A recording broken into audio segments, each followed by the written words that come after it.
എങ്ങനെ ഡോഗ്സിന് എന്ത് ഫുഡ് കൊടുക്കും, എപ്പോഴൊക്കെ കൊടുക്കും എന്നുള്ളത് പലപ്പോഴും കൺഫ്യൂസിങ് ആയിട്ടുള്ള ഒരു ടോപ്പിക്കാണ്. നമുക്ക് എല്ലാവർക്കും സംശയങ്ങൾ വരുന്ന ഒരു ടോപ്പിക്കാണ്.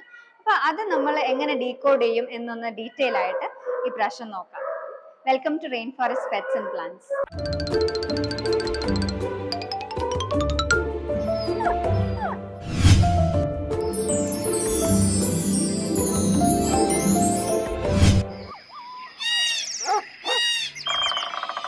എപ്പോഴും ഡയറ്റ് എന്ന് പറയുന്നത് പല ബ്രീഡ്സിനും പല ഏജ് ഗ്രൂപ്പ്സിനും ഡിഫറെൻ്റ് ആയിട്ട് വരുന്നതാണ്. അത് ആ ഫീഡിങ്ങിന്റെ ഫ്രീക്വൻസിയിലും ഫുഡിന്റെ ക്വാണ്ടിറ്റിയിലും ഫുഡിന്റെ കണ്ടന്റിലും ഒക്കെ വ്യത്യാസം വരുന്ന ഒരു സംഭവമാണിത്. നമുക്ക് ഓരോ ഏജ് ഗ്രൂപ്പ് അനുസരിച്ച് സ്റ്റെപ്പ് ബൈ സ്റ്റെപ്പ് ഇതൊന്ന് അനലൈസ് ചെയ്യാം. ഫോർ എക്സാമ്പിൾ, ഫസ്റ്റ് നമുക്കൊരു 2 to 3 days ഓൾഡ് അല്ലെങ്കിൽ ഒരു 1 week ഓൾഡ് അല്ലെങ്കിൽ 2 weeks ഓൾഡ് പപ്പീനെയാണ് നമുക്ക് കിട്ടുന്നതെങ്കിൽ അത് ശരിക്കും അതിന്റെ മദറിന്റെ മിൽക്ക് കുടിച്ച് വളരേണ്ട പ്രായമാണ്. പക്ഷെ നമുക്ക് ന്യൂട്രീഷൻ സപ്ലിമെന്റ് ചെയ്യേണ്ടത് കൊണ്ട് മദർ അവൈലബിൾ അല്ല എന്നുണ്ടെങ്കിൽ നമ്മൾ puppy and kitten milk replacer ആണ് നമ്മൾ കൊടുക്കേണ്ടത്. അതേസമയം മദർ അവൈലബിൾ ആണെങ്കിൽ തീർച്ചയായിട്ടും മദറിന്റെ മിൽക്ക് തന്നെ കുടിപ്പിക്കാനായിട്ട് നമ്മൾ ശ്രദ്ധിക്കുക. അപ്പൊ മദറിന്റെ മിൽക്ക് കൊടുക്കുകയാണെങ്കിൽ തന്നെ എവറി 2 to 3 hours ഫ്രീക്വൻസിയിൽ നമ്മൾ കൊടുക്കാൻ ശ്രദ്ധിക്കണം. കാരണം ഇത്രയും ചെറിയ പപ്പീസ് ആകുമ്പോൾ പെട്ടെന്ന് ഡൈജസ്റ്റ് ചെയ്ത് പോകും. ആൻഡ് നമ്മൾ അത്രയും ഫ്രീക്വൻ്റ് ആയിട്ട് സപ്ലിമെന്റ് ചെയ്തില്ലെങ്കിൽ അവർ ഡീഹൈഡ്രേഷനിലേക്കും വീക്ക്നെസ്സിലേക്കും പോകാൻ ചാൻസ് ഉണ്ട്. അപ്പം നമ്മൾ ചെറിയ കുട്ടികൾ എന്ന പോലെ തന്നെ അത്രയും ഫ്രീക്വൻ്റ് ആയിട്ട് കുറെ കൂടെ കെയർ എടുത്ത് ടൈം എടുത്ത് തന്നെ അവരെ ഫീഡ് ചെയ്യുക. ഇനി നെക്സ്റ്റ് ഒരു 1 or 1.5 months ഓൾഡ് ആയിട്ടുള്ള ഒരു പപ്പീനെയാണ് നമുക്ക് കിട്ടുന്നതെങ്കിൽ ആ സമയത്ത് നമുക്ക് വീനിങ് ഫുഡിലേക്ക് സ്റ്റാർട്ട് ചെയ്യാം. ഈ മിൽക്ക് റീപ്ലേസർ കൊടുക്കുന്നതിൻ്റെ ഒപ്പം തന്നെ വീനിങ് ഫുഡ്, അതായത് സെർലാക്ക്, പപ്പി സെർലാക്ക് പോലത്തെ സബ്സ്റ്റിറ്റ്യൂട്ട്സ് അവൈലബിൾ ആണ്. ഹ്യൂമൻ സെർലാക്ക് ഒരിക്കലും ഇവർക്ക് കൊടുക്കാതിരിക്കുക. പകരം പപ്പിയുടെ സെർലാക്ക്, അതായത് സെമോലാക്ക് എന്ന് പറഞ്ഞ ബ്രാൻഡ്സ് ഒക്കെ അവൈലബിൾ ആണ്. അത് നമ്മൾ അതിൽ പറഞ്ഞിരിക്കുന്ന എമൗണ്ടിൽ പറഞ്ഞിരിക്കുന്ന രീതിയിൽ പ്രിപ്പയർ ചെയ്ത് കൊടുക്കുക. അതും എവറി 4 to 5 hours നമ്മൾ കൊടുക്കേണ്ടതാണ്. ആ ഒരു ഏജിൽ 2 to 3 hours കൊടുത്തില്ലെങ്കിൽ പോലും 4 hours ഒരിക്കലെങ്കിലും നമ്മൾ ഫീഡ് ചെയ്യുക. ഇവരുടെയും പെട്ടെന്ന് ഡൈജസ്റ്റ് ചെയ്ത് പോകുന്ന ഒരു ശരീരപ്രകൃതാണ് ആ ഏജിൽ. പിന്നെ ഈ ഒരു കാര്യം പ്രത്യേകം ശ്രദ്ധിക്കണം. അതായത് നമ്മൾ പശുവും പാല് ഇവർക്ക് കൊടുക്കാൻ പാടില്ല. കാരണം ഇവർക്ക് അത് ലൂസ് മോഷനും വയറിന് അപ്സെറ്റും ഒക്കെ വരാൻ ചാൻസ് ഉണ്ട്. അപ്പോൾ ഡൈല്യൂട്ട് ചെയ്തിട്ടാണെങ്കിൽ പോലും കൗ മിൽക്ക് കൊടുക്കാതെ ഡോഗ് മിൽക്ക് റീപ്ലേസർ തന്നെ കൊടുക്കാനായിട്ട് ശ്രദ്ധിക്കുക. പിന്നെ ഒരു 1.5 months കഴിഞ്ഞാൽ പിന്നെ നമുക്ക് പതുക്കെ ഡ്രൈ ഫുഡ് ഇൻട്രൊഡ്യൂസ് ചെയ്ത് തുടങ്ങാം. അപ്പം നല്ലൊരു ഗുഡ് ക്വാളിറ്റി ബ്രാൻഡിന്റെ ഡ്രൈ ഫുഡ്, സ്റ്റാർട്ടർ ഫുഡാണ് ഈ പ്രായത്തിൽ കൊടുക്കേണ്ടത്.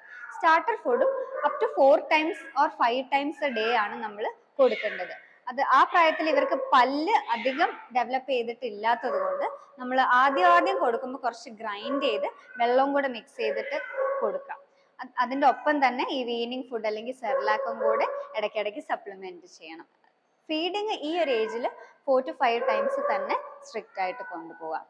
കുറച്ചുകൂടെ വലുതായി 1.5 months കഴിഞ്ഞ 2 monthsലേക്കൊക്കെ അടുക്കുമ്പോഴത്തേക്കും നമുക്ക് ഈ ഡ്രൈ ഫുഡ് ഗ്രൈൻഡ് ചെയ്ത് കൊടുക്കുന്നതിന് പകരം ചെറുതായിട്ട് വാം വാട്ടറിലൊന്ന് സോക്ക് ചെയ്തിട്ട് കൊടുക്കാം. ഇവർക്ക് അപ്പോഴത്തേക്കും അങ്ങനെ ചൂ ചെയ്യാനുള്ള ഒരു പല്ലിന്റെ ഡെവലപ്മെന്റ് ആയിട്ടുണ്ടാവും. അപ്പം നമ്മൾ വെള്ളത്തിൽ സോക്ക് ചെയ്തിട്ട് ഒരു 5-10 minutes സോക്ക് ചെയ്തിട്ട് കൊടുക്കാം. അപ്പോഴും 4 to 5 times a day തന്നെയാണ് കൊടുക്കേണ്ടത്.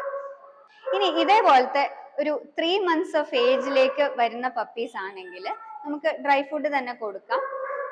അത് ഇതേപോലെ സോക്ക് ചെയ്യാതെ തന്നെ നമുക്ക് ഡ്രൈ ആയിട്ട് തന്നെ കൊടുക്കാം. ആൻഡ് എപ്പോഴും ക്ലീൻ വാട്ടർ അവൈലബിൾ ആണ് എന്ന് ഉറപ്പ് വരുത്തുക. Feeding A good quality commercial food is always better to help ensure that they get the appropriate vitamins and minerals that they need. അതേപോലെ ന്യൂട്രീഷനും അത് കൺഫേം ചെയ്യുന്നതാണ്. പക്ഷേ നമ്മൾക്ക് പലപ്പോഴും ഹോം ഫുഡ് കുക്ക് ചെയ്ത് കൊടുക്കാനായിട്ടൊക്കെ ആഗ്രഹമുള്ളവരായിരിക്കും. അപ്പോൾ അങ്ങനെയാണെങ്കിൽ ഹോം ഫുഡ് കൊടുത്ത് തുടങ്ങുന്നത് കഴിയുന്നത് ഒരു 4 to 5 months ഓഫ് ഏജ് കഴിഞ്ഞിട്ടേ സജസ്റ്റ് ചെയ്യുള്ളൂ. കാരണം ഇവർക്ക് ഹോം ഫുഡ്, അതായത് ഈ ചിക്കനും ഫിഷൊക്കെ കഴിച്ചു തുടങ്ങിക്കഴിഞ്ഞാൽ അതിൻ്റെ ടേസ്റ്റ് പിടിച്ചു കഴിഞ്ഞാൽ പിന്നെ ഇവർ ഡ്രൈ ഫുഡ് കഴിക്കാൻ പലപ്പോഴും മടിക്കും.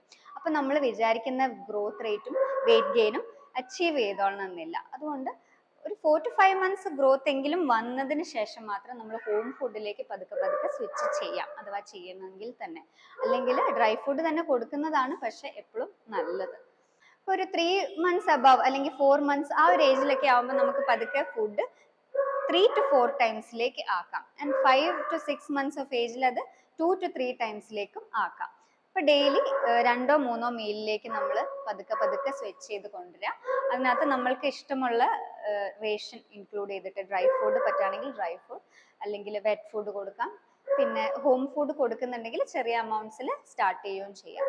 പിന്നെ അഡൾട്ട് ഡോഗ്സിന് നമ്മൾ 2 നേരം അല്ലെങ്കിൽ മാക്സിമം 3 നേരം കൊടുക്കുന്നുണ്ടെങ്കിൽ തന്നെ കൊടുക്കുന്ന ഫുഡിന്റെ അമൗണ്ട് കുറച്ച് കൊടുക്കുക. പിന്നെ ഹോം ഫുഡ് കൊടുക്കുന്ന പെറ്റ്സ് ആണെങ്കിൽ ഒരു ബാലൻസ്ഡ് റേഷൻ ഇൻക്ലൂഡ് ചെയ്യാനായിട്ട് നമ്മൾ പ്രത്യേകം ശ്രദ്ധിക്കുക. എന്തൊക്കെ ഫുഡ്സ് ആണ് ഡോഗ്സിന് കൊടുക്കാൻ പറ്റുന്നത്, കൊടുക്കാൻ പറ്റാത്തത് എന്നൊക്കെ നമ്മൾ തറവായിട്ട് സ്റ്റഡി ചെയ്ത് വെറ്റിനറിയൻ ആയിട്ട് കൺസൾട്ട് ചെയ്ത് അവരുടെ അഡ്വൈസ് എടുത്തതിന് ശേഷം മാത്രം നമ്മൾ ഒരു ഡയറ്റ് ഫോർമുലേറ്റ് ചെയ്ത് അതിലേക്ക് സ്റ്റിക്ക് ഓൺ ചെയ്യുക. ഇവർക്ക് ഡോഗ്സ് പൊതുവെ വെറൈറ്റി ഇഷ്ടപ്പെടുന്നതാണ്. മാത്രമല്ല പല ഡോഗ്സിനും പല ടേസ്റ്റ് ബഡ്സ് ആൻഡ് പല പ്രിഫറൻസസ് ആയിരിക്കും. അപ്പൊ അതൊക്കെ ഇൻക്ലൂഡ് ചെയ്തിട്ട് നമുക്കൊരു ഡയറ്റ് ഫോർമുലേറ്റ് ചെയ്യാവുന്നതാണ് with the help of your veterinarian. അപ്പൊ അങ്ങനെ നമുക്ക് ഒരു ഡയറ്റ് പ്ലാൻ തയ്യാറാക്കിയിട്ട് അതിൽ സ്റ്റിക്ക് ഓൺ ചെയ്യാവുന്നതാണ്. അപ്പൊ ഹോം ഫുഡ് കൊടുക്കുന്നതിന്റെ കൂടെ നമ്മൾ എല്ലാ വൈറ്റമിൻസും നമ്മൾ സപ്ലൈ ചെയ്യുന്നുണ്ട് എന്ന് ഉറപ്പുവരുത്താൻ വേണ്ടി ഒരു മൾട്ടി വൈറ്റമിൻ സപ്ലിമെന്റും കൂടി നമുക്ക് ഇൻക്ലൂഡ് ചെയ്യാം. Okay, thank you.